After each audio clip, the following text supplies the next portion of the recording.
చూడండి, పొట్లకాయ వేపుడు చేసి ఇప్పుడు మీకు చూపిస్తాను.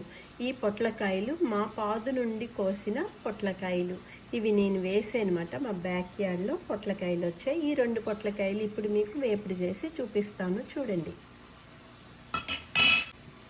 చూడండి, పొట్లకాయ ఈ మిడిల్లో ఉన్నదంతా కూడా తీసేయాలన్నమాట. తీసాక ముక్కలు కట్ చేసుకోవాలి. చూడండి, పొట్లకాయ ముక్కలని ఇలా కోసేసుకోవాలి.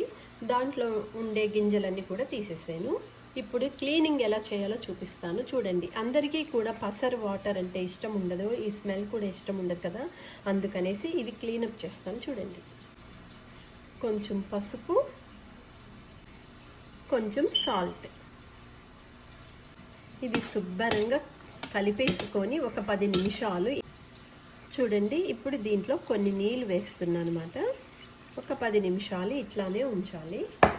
తర్వాత దీని వాటర్ అంతా తీసేయాలన్నమాట. తీసేసి మనం ఫ్రై చేసుకోవడమే.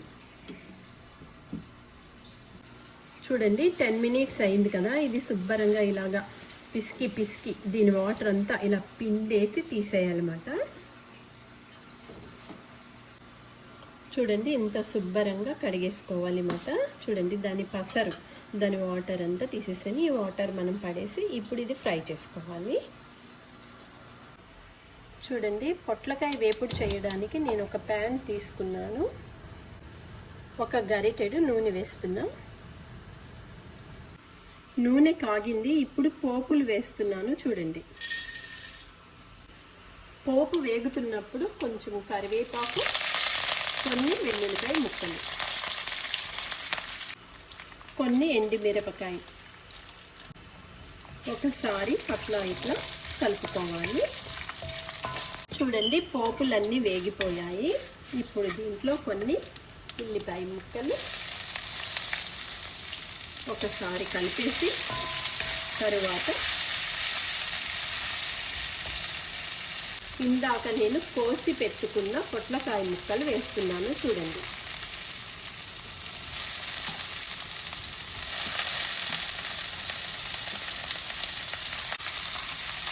ఒకసారి శుభ్రంగా కలిపేసి ఒక 15 నిమిషాలు చిన్న మంటలో మగ్గితే పొట్లకాయ వేపుడు రెడీ అయిపోతుంది సింపుల్గా.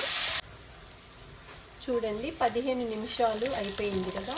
చిన్న మంటలోనే పొట్లకాయ అంతా మగ్గిపోయింది. ఇప్పుడు దీంట్లో నేను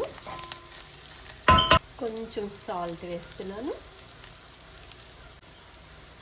చూడండి, నేను మీకు ఒక పొడి వేస్తానని చెప్పాను కదా. ఒక ఎండుమిరపకాయ, కొంచెం పుట్నాల పప్పు అంటే వేపిన శనగపప్పు, కొంచెం ఎండిపోయిన ఎండు కొబ్బరి, ఆ 3 కలిపి పౌడర్ చేశాను. ఇప్పుడు దీంట్లో వేస్తున్నాను. చూడండి, ఈ పొడి చాలా టేస్టీగా ఉంటుంది. మీరు కూడా ట్రై చేయండి. ఇప్పుడు ఒకసారి కలిపేసి ఫ్రై అయిపోయింది అన్నమాట. ఎంత ఈజీగా పొట్లకాయ వేపుడు రెడీ అయిపోయిందో. రెడీ.